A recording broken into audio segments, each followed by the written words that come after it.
I'd really like to get some input from you guys on empathy in counseling. And we often try to really empathize with what our clients may be going through, but we have to really kind of understand what that looks like. Mm-hmm. And so I'm curious as to maybe what your opinion is on what is empathy.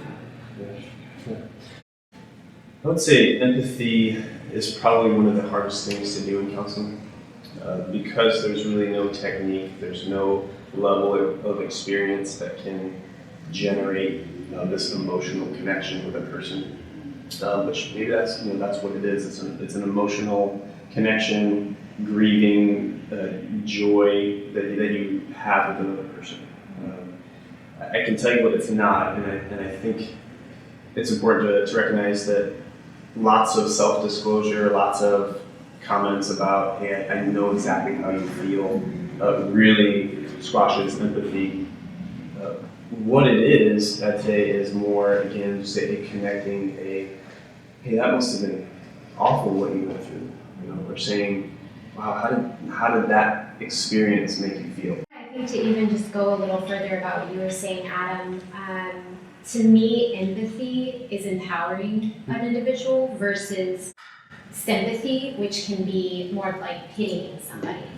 And so, as you were saying, like entering into it with someone, allowing them to feel that validation, seeking to understand them and helping them feel understood, I think is really important. So then, what's the danger if empathy is non-existent in the therapeutic relationship? That's a good question. I think if empathy is not in the equation in counseling, what you tend to see is, hey, let me, kind of like what Kelly said, let me try to fix this for you. Let me either minimize your experience and somehow say this isn't human. There's something almost inhumane about what you experience. So let's just fix it. Let's just close the door on this and move on. And to not empathize with somebody's wounds, to not grieve with them, I think is a little inhumane, to be honest. Yeah. It might be a little harsh, but I think, in all honesty, empathy is the human experience. And I think without empathy, you have disconnect. Empathy facilitates safety in the counseling experience. So if it's not something that's necessarily just easily taught in school, how do we sharpen that tool for ourselves as helpers? Mm-hmm. How do we develop that skill set and build empathy into the equation? I mean, I think of when I like working with couples and communication, I mean, the baseline for empathy is you feel blank because of this situation or because of blank. It's acknowledging that feeling in light of that circumstance. That's a great place to start. We don't want to stop there. Right. We want to go deeper. And I think kind of, again, that emotional awareness of ourselves, of being able to name emotions, see emotions in other people, and not take on those emotions as well, but being able to sit in separateness and yet that connection, like this tension, for a healthy form of empathy that doesn't turn into owning somebody else's struggles as well as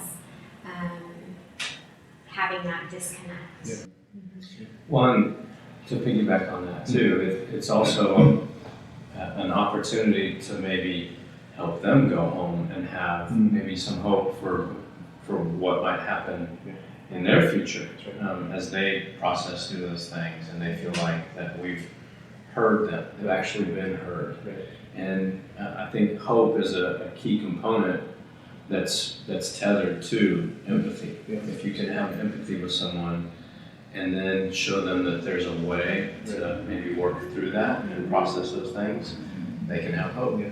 Well, let me add one more thing, because I think simply resonating and connecting with someone on an emotional level, again, provides unbelievable value to the counseling relationship.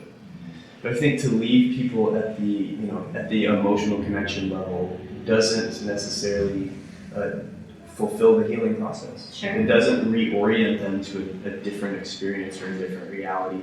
It just kind of says, hey, I'm here with you in this emotion. I'm going to grieve with you. But I think what's powerful about the therapeutic process is that we can actually walk through that healing with them and watch them, potentially emerge from that with a different sense of what that experience meant to them, or what their struggle has meant to them.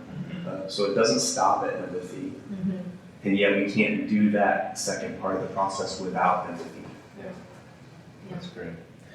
Well, thank you guys.